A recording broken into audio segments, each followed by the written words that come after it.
Listen for my how.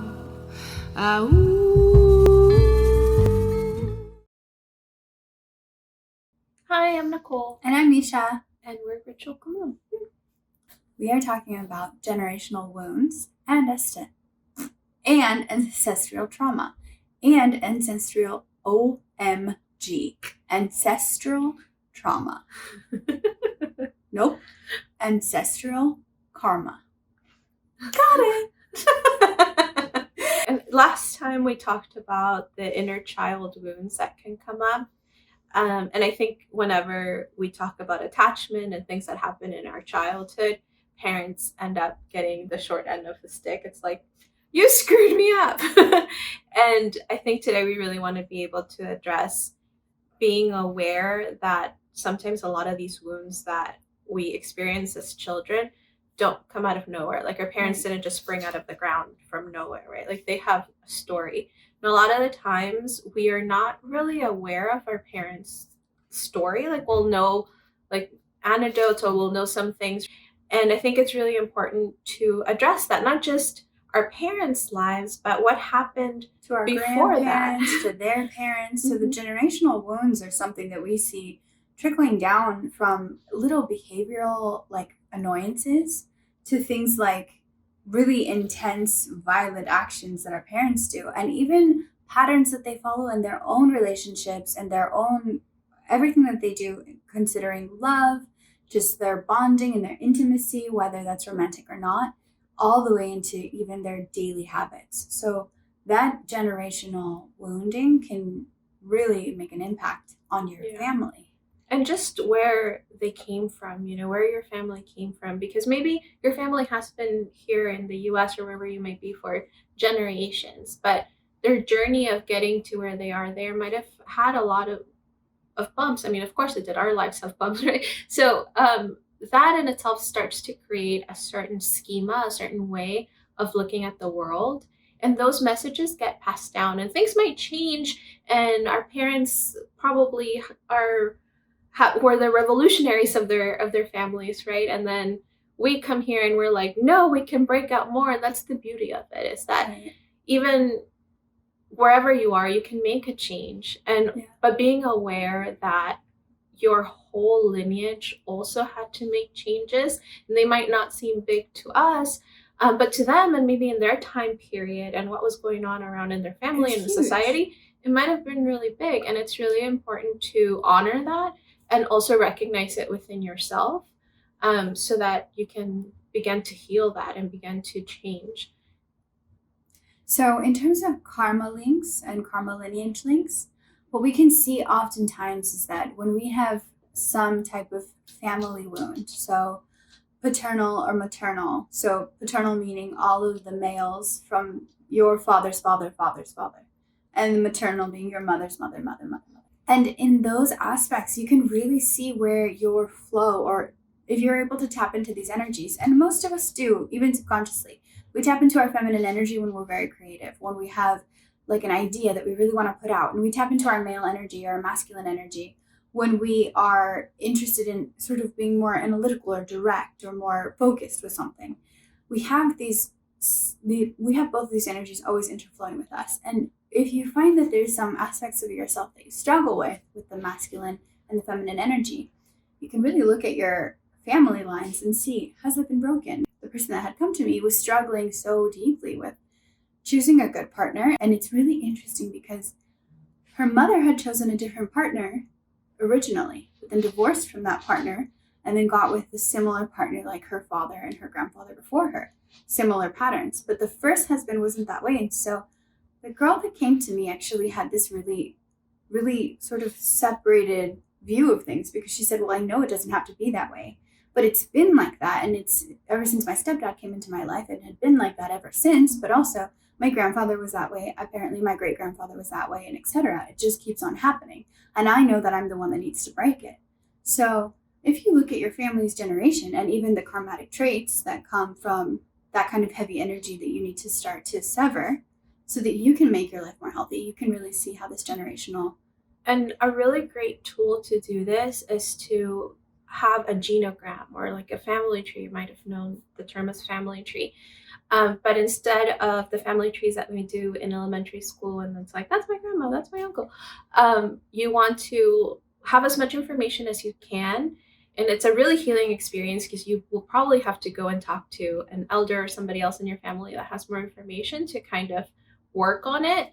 But it's really interesting to note certain things about that person. I know that in my family, it was really powerful for me to see a side of my family that I don't know very well, that I'm not very close to, and to see that the type of women that were in my family, that the women, despite being married, despite whatever might have happened in their lives, they were always really independent. They owned their own land, they were getting education.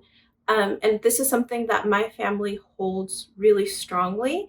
And I didn't really understand why I was putting such high expectations of myself without my parents directly doing it.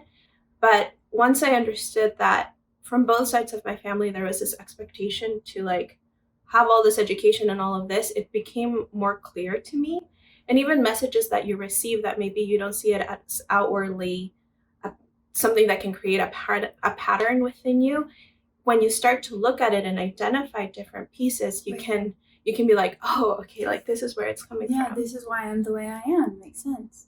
For me, like, wow, how great, like your lineage has a lot of people that are educated and women who are independent. But what that caused, the message that I often received was that I was not to depend on anyone, which as a Latina woman is very different from the rhetoric that we associate with it. That you're supposed to have this family and you all help each other. In my family, it was really not that way. It was much more individualistic. Like you do your thing first, you become your own person, independence, and you make sure that no matter what, that you never depend on someone. So even though my parents never told me, you must go to college, you must do this, you must do that.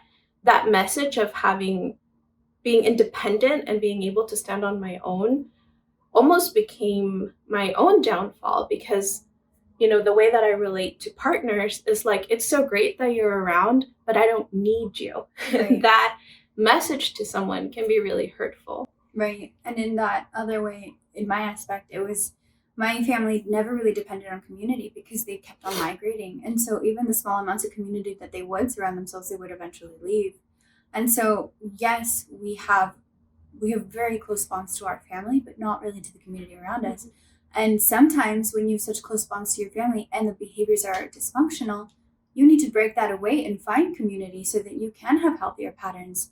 And that is something that I've struggled with in my life. And now with Ritual Común and even just having a best friend like Nicole, sort of seeing the difference and saying, hey, no, it is important to have best friends and close people around me because some of my family's behaviors are a little bit off. And I have to be like, that's not healthy, right? All of those things could have had a function, and we're going to do a separate video on this. But what's really interesting, I really recommend that you do your own genogram instead of going to like ancestry.com. That can be a really great place to start. Right. But when you do it on your own, you have to elicit information from others. You have to make some calls. You have to be like, hey, like I'm doing this thing. I just kind of want to know more about this uncle because I don't have much information on him.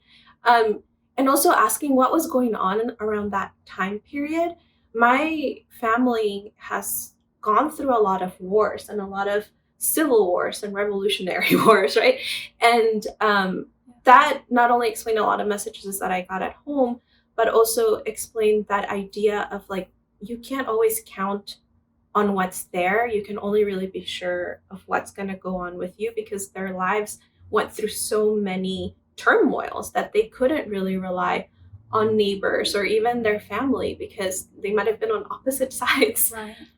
We hope that this message kind of sparks some interest in you to look at the generational wounds in your life and seeing how you can sort of balance them, the feminine and the masculine energies a little bit better for yourself by really reaching out and seeing like who are the people before me and what did they suffer and what were their struggles and are we repeating those same struggles today?